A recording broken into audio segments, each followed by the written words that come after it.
Graça e paz, amados, tudo bem? Estamos juntos aqui novamente com o nosso Papo em Família e hoje a gente está fazendo algo diferenciado. Nós temos aqui 2 convidados especiais para participarem com a gente desse momento. É isso aí, para nossa alegria, está conosco aqui os nossos filhos, né? O Isaac e a Isabela. Dá um tchau lá pro pessoal. Oi.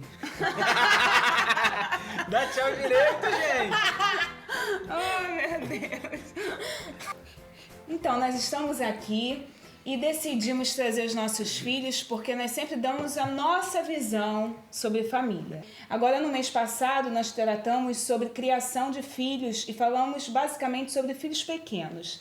E agora, no mês de maio, né, todas as programações da igreja estarão voltadas para a família e nós vamos nos dedicar aqui, o Papo em Família, a lidar com questões dos adolescentes e da juventude. Legal. Queria que vocês falassem então pro pessoal aí um pouquinho de vocês, né? Vocês são filhos de pastores, filho de crente, né? Só que não funciona aquele negócio de filho de peixe, peixinho é, filho de crente, crentinho é. Isso não funciona. Então a gente queria que vocês falassem um pouquinho da experiência de vocês. Fala da As conversão, pessoas saberem né? de Fala pro vocês. Isaac, fala aí quando E você tá se todo mundo converteu. olhando pra mim. Deixa ela falar primeiro, pô. Você é o primeiro, é o primogênito. Minha conversão foi, o quê? 12 anos de idade, eu acho. Não tenho muita certeza. No encontro com Deus, da igreja, que eu não lembro o nome também. Foi uma igreja que fez o encontro com Deus pra criança. Aí eu fui, mas eu acho que eu não tinha muita noção ainda do que era ser crente. Então, Porque- você está falando aí de 12 anos, mas É. desde que você nasceu a gente já estava na igreja, você sempre frequentou culto. O que mudou ali naquele dia? Porque eu era normal ir pra igreja porque sempre que eu nasci já na igreja. Só que lá, eles conseguiram fazer eu entender, eu era criança, mas me fizeram entender como que era importante esse negócio de ser crente, que não era uma coisa normal, não era qualquer. Porque você é habituado a estar na igreja, mas não entende às vezes o peso que isso tem. Aí lá eles conseguiram botar isso, né, na nossa cabeça. Ah, interessante isso que ele está falando, né? A questão da linguagem, né?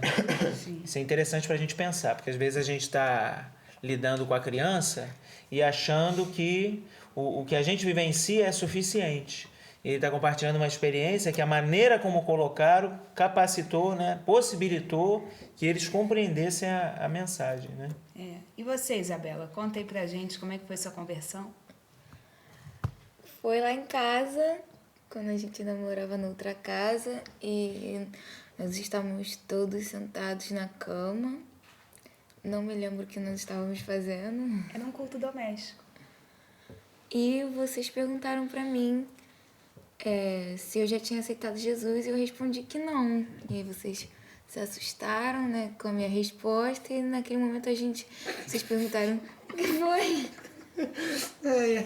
Aceitou Jesus? Não. Sincera, honesta. Aí vocês perguntaram se eu queria aceitar, e eu disse que sim. Naquele momento a gente orou e eu aceitei Jesus. E eu E tinha aí você tinha 6 6 anos, né? É interessante pensar nisso, né? Porque a gente está falando de 2 filhos do mesmo pai, da mesma mãe, que moram na mesma casa. Um aceitou Jesus aos 12 anos e a outra aos 6 anos. E isso é para a gente pensar, né, e perceber que os filhos são diferentes uns dos outros, né? Tem um tempo diferente para cada um também. E a gente não pode tratar tudo como receita de bolo. É verdade, né? Eles têm uma identidade, né? Uma individualidade. Interessante pensar também que no caso dele foi num ambiente preparado para aquilo, né? Não foi nem um culto, né? Foi algo mesmo específico para evangelização de crianças, né? Uhum. E no caso dela, uma coisa totalmente informal. Então também não dá para colocar Deus numa caixinha, né? Deus faz do jeito dele, né? Exatamente. Amém? Amém. Então, uma coisa muito boa para a gente estar pensando é sobre essa questão do culto doméstico. né? Nós vemos, às vezes, as famílias desprezando a importância do culto doméstico. E a gente acabou de ouvir aqui, né, a conversão da Isabela aos 6 anos, num culto doméstico. E, às vezes, as pessoas criam, assim, uma dificuldade, né? Acham que precisa de uma coisa muito formal. né? Aí você vê, a gente estava deitado todo mundo na cama, a gente cantava uma musiquinha, a gente lia uma historinha, né? Às vezes o nosso culto doméstico hoje em dia rola na hora do almoço, na hora que a gente está comendo alguma coisa junto, e ali a gente puxa um assunto que fale do Senhor, que honra o nome do Senhor, ali a gente emenda numa oração e é um culto doméstico. Então, assim, as pessoas às vezes colocam muitas dificuldades, né? Acham que é uma coisa muito difícil, que precisa de muita formalidade, e não é isso. É verdade, é uma coisa simples, né? Quanto mais natural, melhor, né? Não há dificuldade. Igual a situação que a gente passou lá, né? A gente passou a situação que comentaram lá no Facebook que não acharam que tinha sido culto pelo fato de não ter aberto uma Bíblia.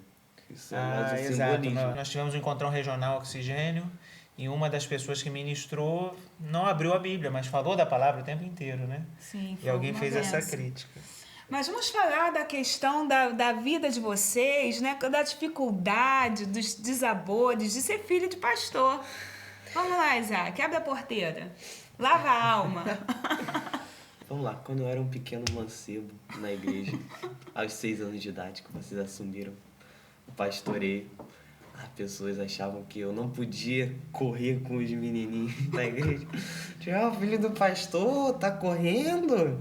Como assim, filho do pastor tá correndo na igreja? Não tá de terno, não? Pregando pro meu filho? Não tinha direito, não, de ser, entendeu?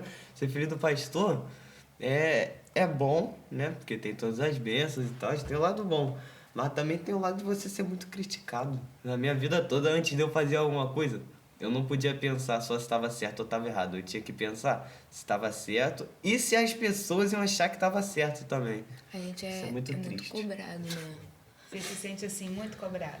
Muito. Acho que às vezes as pessoas pensam que por a gente ser filho do pastor, a gente tem que mostrar a perfeição. E tem que ser exemplo sempre. Se no dia que você não for exemplo, todo mundo vai te criticar, todo mundo vai chegar na sua mãe e contar pra sua mãe que você fez uma coisa, mesmo que não tenha sido nada demais. E você, às vezes, até vai falar, é mesmo? Mas a pessoa achou, porque é o filho do pastor que tá fazendo, né? Então tem essa cobrança bem pesada. Isso é um absurdo. A pessoa olha pra sua cara, vê tu, sei lá, fazendo qualquer coisa e chega lá, pastora, você não vai acreditar no que eu vi seu filho fazer. Aí conta. Isso eu nunca vi minha mãe chegar numa mãe e começar, não sabe o que teu filho tava fazendo. Isso é fofoca, hein? Isso é pecado, irmã. Deus castiga. É uma coisa boa pra gente pensar, né? Na verdade, a vida cristã acaba colocando, às vezes, um jugo que o Senhor não nos coloca. Né? E para a gente pensar não só na família do pastor, mas da família dos líderes, né?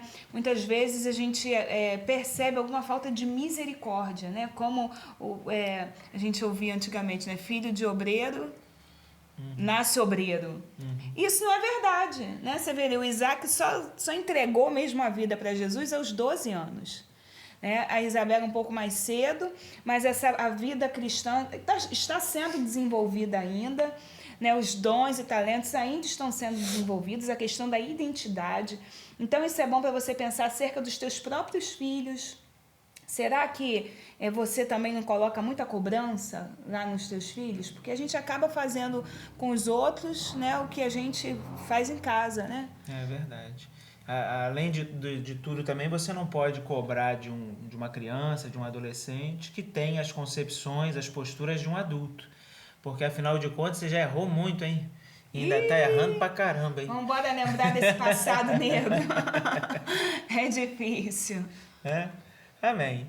A gente vai ter que deixar aí para uma o próximo, né? Tem muita coisa para se falar, mas eu quero saber, vocês estão dispostos a continuar nessa família ou vão pedir para descer? Eu não tenho tanta certeza se eu quero prosseguir. Eu vou me abster de responder.